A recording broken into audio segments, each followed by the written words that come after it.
Item ಯಾವುದೇ ಇರಲಿ try ಮಾಡಿ ಆಚಿ ಚಿಕನ್ ಮಸಾಲಾ. ಸರ್ಕಾರಿ ಭೂಮಿಯಲ್ಲಿ ಅಪಾರ್ಟ್ಮೆಂಟ್ಗೆ ರಸ್ತೆ ಸಂಪರ್ಕ ನೀಡಲಾಗಿದೆ ಅನ್ನೋದು. ಹಾಗಾಗಿ ಜಿಲ್ಲಾಧಿಕಾರಿ ಆದೇಶವನ್ನು ರದ್ದುಗೊಳಿಸಿ ಈಗ ಗ್ರಾಮಸ್ಥರು ಒತ್ತಾಯವನ್ನು ಮಾಡಿದ್ದಾರೆ.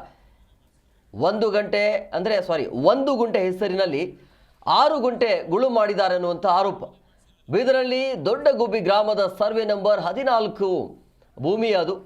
ಬೆಂಗಳೂರು ಪೂರ್ವ ತಾಲೂಕಿನ ಬೀದರಹಳ್ಳಿ ದೊಡ್ಡ ಗುಬ್ಬಿ ಗ್ರಾಮ ಅದು. ಕೋಟ್ಯಾಂತರ ರೂಪಾಯಿ ಮೌಲ್ಯವುಳ್ಳ ಆ ಭೂಮಿ ಇದೆಯಲ್ಲ, ಅದನ್ನು ಸರ್ಕಾರಿ ಜಮೀನಾಗಿ ಈ ರೀತಿಯಾಗಿ ಗುಳು ಮಾಡಲಾಗಿದೆ. 6 ಗುಂಟೆ ಸರ್ಕಾರಿ ಜಮೀನು ಅದು ಗುಳುಮಾಗಿದೆ. ಅದರ ಬಗ್ಗೆ ಸರಿಯಾದ ರೀತಿಯಲ್ಲಿ ತನಿಖೆ ಆಗಬೇಕು. ಸರ್ಕಾರಿ ಭೂಮಿಯಲ್ಲಿ ಅಪಾರ್ಟ್ಮೆಂಟ್ಗೆ ರಸ್ತೆ ಕೊಟ್ಟಿದ್ದಾರೆ, ಅಂದರೆ ರಸ್ತೆ ಸಂಪರ್ಕ ಮಾಡಲಾಗಿದೆ ಅಂಥೇಳಿ ಈಗ ಜಿಲ್ಲಾ ಅಧಿಕಾರಿ ಆದೇಶ ಇದೆಯಲ್ಲ, ಅದು ಕ್ಯಾನ್ಸಲ್ ಆಗಬೇಕು ಅಂತೇಳಿ ಗ್ರಾಮಸ್ಥರು ಒತ್ತಾಯ ಮಾಡಿದ್ದಾರೆ.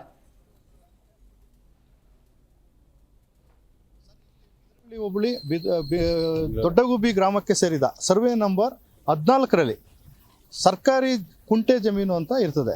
ಇಂಥ ಕುಂಟೆ ಜಮೀನು ನಕಾಶೆ ದಾಖಲೆ ಪ್ರಕಾರ ಇರುತ್ತೆ, ಮಾಮೂಲಿ ಸುಳ್ಳು ದಾಖಲೆ ಏನಲ್ಲ. ಅದು ನಕಾಶೆಯಲ್ಲಿ 2 ಎಕರೆಗೂ ಹೆಚ್ಚು ಜಮೀನು ಸರ್ಕಾರಿ ಕುಂಟೆಯಾಗಿ ನೀರಿನ ಶೇಖರಣೆಗೋಸ್ಕರ ಆಗಿನ ಕಾಲದಲ್ಲಿ ದೊಡ್ಡಗುಬ್ಬಿ ಗ್ರಾಮಸ್ಥರು ಮತ್ತು ಹಳೆ ವ್ಯಕ್ತಿಗಳೆಲ್ಲ ಉಳಿಸಿರ್ತಾರೆ.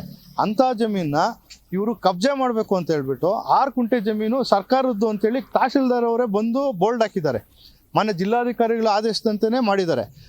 ಈಗ ಇಲ್ಲಿ ನೋಡಿದ್ರೆ 6 ಕುಂಟೆ ಜಮೀನನ್ನ ಕಬ್ಜಾ ಮಾಡಿಕೊಂಡು ಯಾರಿಗೋ ಒಬ್ಬ ಬೇನಾಮಿ ವ್ಯಕ್ತಿಗೆ, ಒಬ್ಬ ಭೂಗಳ್ಳರಿಗೆ ಈ ಥರ ರಸ್ತೆ ಮಾಡಿಕೊಡೋಕ್ಕೆ ಸರ್ಕಾರಿ ನೋಡಿ ಮೊನ್ನೆ ಮುಖ್ಯ ರಸ್ತೆ ಇದು ದೊಡ್ಡಗುಬ್ಬಿ ಮುಖ್ಯ ರಸ್ತೆ. ಇಂಥ ರಸ್ತೆ ಜಾಗದಲ್ಲಿ ಇರುವಂಥ ಈಗಿನ ಕಾಲದಲ್ಲಿ ರಸ್ತೆ ಜಾಗನ ಬಿಟ್ಕೊಡ್ತಾ ಇದ್ದಾರೆ ಅಂದರೆ ಇದನ್ನು ಎಷ್ಟು ಸರಿ ಇದು ಸರ್? ಇಲ್ಲಿ ಬಿದರಳ್ಳಿ ಹೋಬಳಿ ದೊಡ್ಡಗುಬ್ಬಿ ಗ್ರಾಮಕ್ಕೆ ಸೇರಿದ ಸರ್ವೆ